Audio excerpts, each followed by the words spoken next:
Kenaikan kasus COVID-19 di Sulawesi Selatan terjadi sejak awal Desember 2020. Hingga akhir Desember, kasus COVID-19 sudah mencapai angka 30.000 kasus.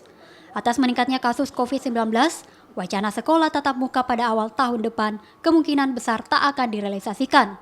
Pemerintah Provinsi Sulawesi Selatan pun berharap kasus bisa segera dikendalikan agar sekolah tatap muka bisa dibuka.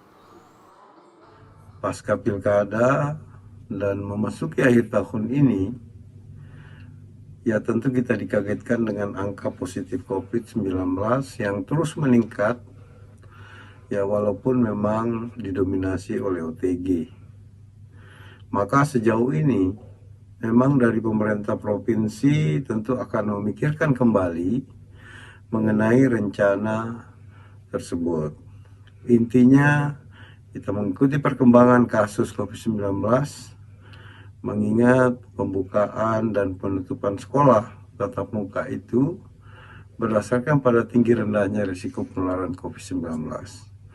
Mudah-mudahan kita akan bisa kembali mengendalikan perkembangan kasus COVID-19 ini dengan baik, sehingga insya Allah sampai kita mendapatkan vaksin,